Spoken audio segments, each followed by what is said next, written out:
All right, let's take a deep dive into Act 1 of An Inspector Calls. Specifically, Sheila Burling. You know, that pretty girl in her early 20s at the start. Yeah, Sheila. Interesting character. Seems straightforward at first, but there's a lot more to her, as Act 1 goes on anyway. Definitely. And we've got some really interesting sources to help us figure her out. Character analyses, key quotes, even some stuff about what it was like to be a woman back in 1912. Ah. Hopefully we can use all this to see how she begins to change. It is fascinating. I mean, Priestley's writing this in 1945, right? But he's looking back at 1912, so it's not just about the past. It's like he's hinting at what the future could be like, maybe through Sheila. Okay, so let's set the scene. 1912 Britain. What was life actually like for women back then? Our sources paint a pretty bleak picture, really. Yeah, definitely. It was a world that was just starting to change, but still so traditional. Women couldn't vote. Their lives were mostly, at home. And the economic opportunities, forget it, really limited. And marriage was like the ultimate goal for a woman then. Exactly, especially for a woman like Sheila from her class. It wasn't always about love or anything. It was about being financially secure, having that social standing. Which brings us to Sheila and her engagement to Gerald Croft, right? That seems like a huge deal in the play. Oh, it is. And you've got to remember, this engagement, it's not just a personal thing. It's strategic. These two wealthy families coming together. Power move. So where does Sheila actually fit into all of this?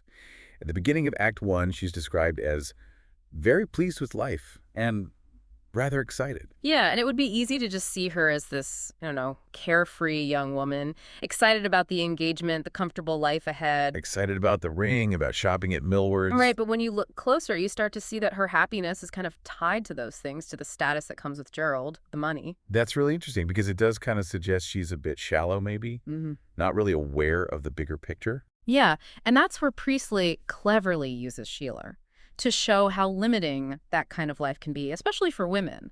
That excitement over the ring.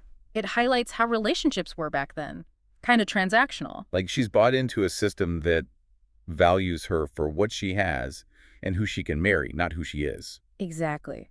Which makes her encounter with Eva Smith even more important. Oh, absolutely. It's that encounter, right, that really shakes things up for Sheila. No question. The inspector coming in, Eva Smith's suicide, it's a huge turning point for everyone, but for Sheila, it's a real shock. She has to confront what she did, her role in Eva's life falling apart. And don't forget, she got Eva fired from Millward's just because she was jealous of how pretty Eva was. And her first reaction, well, it's kind of mixed, right? Remorse, but also thinking about herself. So I'm really responsible, she asks. But then she's worried about not being able to shop at Millward's anymore. It's really important. That shows she's starting to understand how serious it is, but she can't quite see past her own little world. Taking a step towards responsibility, but then stepping back.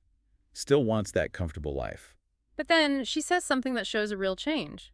But these girls aren't cheap labor. They're people. That line. It's so simple, but it says so much about how her perspective is changing. Totally. And it's a stark contrast to her father. He's all about business, profits. Workers are expendable. And Sheila's starting to see the human beings behind it all, right? The real cost of all this inequality. And you see Priestley's social commentary coming through so strongly there. He's using Sheila to really challenge the way her class thinks and maybe, just maybe, point to a future where things are more fair, more compassionate. So we're seeing this shift in Sheila from kind of shallow and self-centered to someone who's more aware, more empathetic. That's what we mean by transformation. Right? Exactly. Yeah. And it's important to remember it's still early in the play. She's just starting to think about these complicated issues. But even in Act 1, we see her going against her family, questioning them, and ultimately, she seems to side with the inspector and his message about taking responsibility for each other. She's like a voice of dissent a little bit within the family, like she's starting something new. And this is really interesting because, remember, women in 1912, they were supposed to be seen and not heard, right? Right. She's going against all that, stepping outside of what was expected of a woman back then. And that's where I think Priestley's hope for the future comes in. Sheila represents a new generation, maybe. one that sees the injustices and wants to challenge the status quo. So by the end of Act 1, she's not just a pretty girl anymore. She's a more complex character, and she's starting to realize she's part of a system that causes real pain. She's waking up, you could say, and that journey reflects not only her own personal growth, but also, these big social changes that were starting to happen in the early 1900s. And it's so interesting that Priestley wrote this after World War II, when those ideas about social responsibility were so important. Exactly. He's saying, look what happened when we didn't care about each other. But maybe with Sheila, he's saying things could be different. Act 2 is really interesting. It's like, it really tests Sheila, that new awareness she's got. It's easy to feel bad for someone for a minute, but it's a lot harder when things get personal. Yeah, and Act 2 definitely gets personal. I mean, the inspector